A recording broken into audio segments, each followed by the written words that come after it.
Bonjour à tous et bienvenue sur l'émission de la chaîne Nat part en live.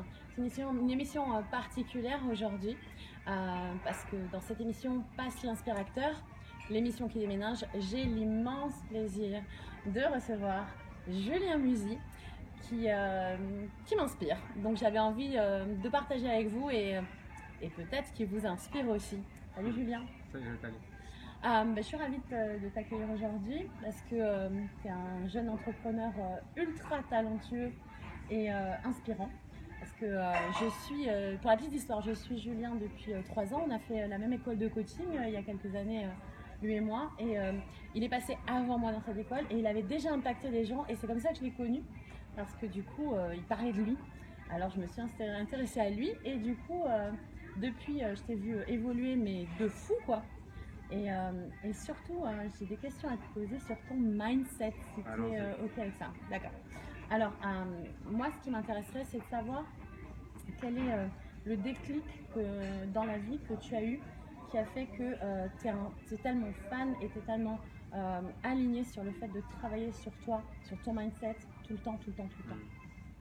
Alors, il y a eu plusieurs étapes. Tu vois, déjà, naturellement, j'ai travaillé dans le sport de haut niveau puisque j'étais sportif de haut niveau de l'âge de 10 ans à 17 ans. Donc, que tu le veuilles ou non, que tu le fasses à travers le développement personnel ou non, tu es constamment sous pression, tu vois, sous haute pression. Les gens attendent beaucoup de toi, tu dois constamment performer, tu dois constamment te remettre en question, constamment te pousser encore davantage, même quand c'est dur, même quand tu n'as plus de ressources, même quand tu n'as plus d'énergie. Donc, que tu le veuilles ou non, tu travailles sur ton mindset. À 13-14 ans, je m'entraînais 7-8 heures par jour, tu vois, tous les jours. On partait un peu partout dans le monde pour faire des tournois, des compétitions. Donc, je pense que j'ai commencé à bâtir ce mindset à cet âge-là. Okay. Puis après, je suis rentré chez moi à l'âge de 15 ans et demi à Paris et j'avais une relation très compliquée avec ma mère. Tu vois, elle souffrait à l'époque d'alcoolisme et du coup, elle était violente physiquement, verbalement. Et ce que ça a créé, c'est que à ce moment-là, j'ai commencé à m'intéresser au développement personnel et lire des livres pour comprendre comment je pouvais l'aider elle, tu vois. Ok, enfin, au départ, c'était pour elle en fait. Pour elle. D'accord. Et au fur et à mesure, moi, c'était lourd en fait comme situation. Et je rentrais chez moi le soir le plus tard possible, je partais avant, j'arrivais avant les autres à l'entraînement, je repartais après les autres à l'entraînement parce que je voulais juste pas rentrer chez moi. Donc au bout d'un moment, toi aussi tu commences tu vois, à force de forcer, tu peux forcer un peu, mais tu commences à en souffrir de plus en plus, tu vois. Et pour moi, c'est à ce moment-là que j'ai commencé à moi-même souffrir et me demander comment je mets fin à cette souffrance, comment je fais évoluer cette souffrance. Et du coup, j'ai commencé à m'intéresser un peu au cerveau, au développement personnel, à tout ça. Mais pas de manière intense, juste comme ça, tu vois, en essayant de mettre 2-3 pansements sur quelque chose qui me plaisait pas. Et ensuite, j'ai fait 5 années d'études, j'ai fait un master dans la finance et je me suis fait chier à mourir. J'ai vu tes vidéos là-dessus. Et en sortant du coup de ce master, j'ai fait mon stage de fin d'études et pendant 5 ans, on m'avait dit non mais Julien, t'inquiète pas, c'est normal, c'est des études, quand tu vas travailler, tu verras, c'est intéressant, tu comprendras pourquoi tu as fait tout ce que tu fais. Et j'arrive pas du tout. Et je fais mon stage de fin d'études, mais les gars, c'est pire en fait. C'est mieux, tu me fais encore plus chier. Ouais, je me fais encore plus chier. Tu vois. Et là, tu te retrouves à 23 ans, tu as fait 5 ans d'études, et je fais quoi de ma vie quoi? Je peux pas continuer là-dedans, je fais quoi de ma vie? Et là, il y a une quête intense, j'avais 22 ans, il y a une quête intense du développement personnel qui a commencé à naître, à lire 2-3 livres par semaine, tu vois, 2-3 livres par semaine, développement personnel, spiritualité, tout ça. Pour au début comprendre qu'est-ce que je peux faire de ma vie, tu vois. Est-ce qu'il y a une autre voie? Et de fil en aiguille, j'ai continué à grandir, apprendre, me mettre en question constamment. Ok. Donc si je comprends bien, ce que tu dis, c'est que d'abord il y a eu un cadre qui a forgé ton mindset et en plus, et après ce qui s'est passé, c'est que la souffrance t'a poussé à sortir de cette zone difficile. Ok, tes 2 moteurs principaux. Ok, merci pour ça. Mon autre question, ce que j'avais envie de te demander, c'est quelque chose qui, vraiment, à chaque fois que je t'entends, à chaque fois que je trouve tellement focus. C'est quoi ton secret pour rester aussi focus sur ta mission de vie? Je pense que la première chose, c'est de ne pas essayer de vivre la vie de quelqu'un d'autre et d'avancer vers ce qui m'inspire moi sans faire d'efforts sur ce qui m'inspire pas. C'est-à-dire que je fais pas d'efforts sur ce qui m'inspire pas. Il y a un sujet de conversation, tu me branches sur un sujet de conversation, je m'en fous. Je vais pas faire d'efforts pour te montrer que ça m'intéresse. Ça dépend du contexte, encore une fois. Tu vois, mais avec mon équipe, par exemple, ils me connaissent, le sujet de conversation m'intéresse pas, bah, je me bats. Après, je sais aussi faire l'effort et tout, mais je sors du cadre.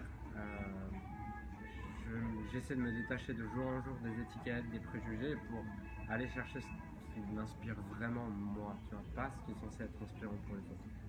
Donc ça, c'est la première clé pour être focus, c'est que ma vie est clairement en alignement avec mes priorités intrinsèques et j'essaie pas de me forcer à être focus sur quelque chose qui m'inspire pas tellement.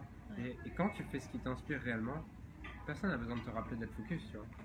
Par contre, quand tu fais quelque chose qui t'inspire pas, là tu dois mettre des alarmes, des rappels, des tâches, tout ça. Et quand tu fais ce qui t'inspire, personne n'a besoin de te rappeler de faire ce qui t'inspire. Ouais. C'est l'exemple que tu donnes souvent de l'ado qui est devant ses jeux personne vidéo. N'a besoin de lui rappeler et de jouer aux jeux personne ne vidéo. le pousse à faire ça, quoi, parce que c'est ce qui lui plaît. C'est ce qui l'inspire à son ce élan, quoi. Ouais, c'est ça. Ouais. Qu'est-ce qui te rend encore émotionnel aujourd'hui dans ta vie? Plein de choses. Plein de choses, et je pense que toute ma vie j'aurai des choses qui me rendront émotionnel, qui créeront des émotions. La différence, c'est juste le temps que j'y passe, tu vois. Et je pense pas qu'il faille tuer les émotions, je pense juste qu'il faut en apprendre et décider si oui ou non tu as envie de rester dans ton état interne qui est plus ou moins agréable et qui te rapproche plus ou moins de ta vision. Qu'est-ce qui me rend émotionnel? Quand je me sens tellement de choses, c'est difficile de le décrire. Quand je me sens rejeté, je peux encore me sentir émotionnel.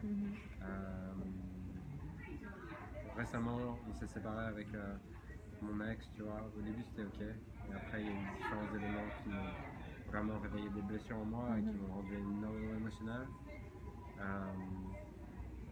Il y a encore des petits détails qui me rendent émotionnel sur des petits trucs, mais ça vient chercher des choses en moi.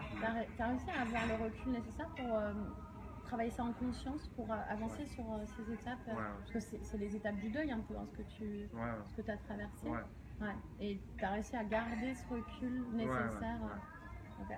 Des fois, tu vois, aujourd'hui, j'ai tous les outils pour transformer mes émotions, tu vois, genre pour passer à autre chose et pour sortir de ça. Mais parfois, tu peux t'observer en mode, t'as ton ego qui est tellement fort qu'il veut s'attacher à son émotion et qu'il a beau avoir tous les outils, il veut pas aller utiliser ces outils. Ouais, je vois bien de quoi tu parles. donc, oui, j'ai encore ça. Ok, merci pour ce partage. Last but not least, je vous ai fait faire un exercice dernièrement et qui était puissant, que je connaissais, j'avais déjà fait par ailleurs, mais à chaque fois je le revisite et je trouve ça très très fort. Et je me suis dit, moi, j'aimerais trop poser la question à Julien Musi. Alors j'ai l'occasion, je te la pose. Imagine que tu es au dernier jour de ta vie et toi, la chose, le message que tu voudrais vraiment donner à ceux que tu aimes et au monde plus particulièrement, enfin plus largement, ce serait quoi? Un message.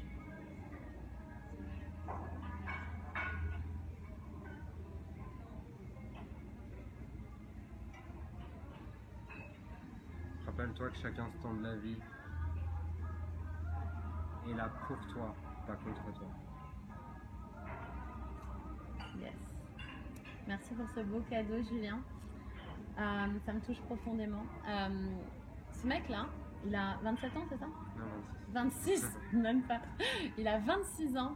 Je le dis très clairement, c'est mon mentor. J'en ai 45, bientôt 46.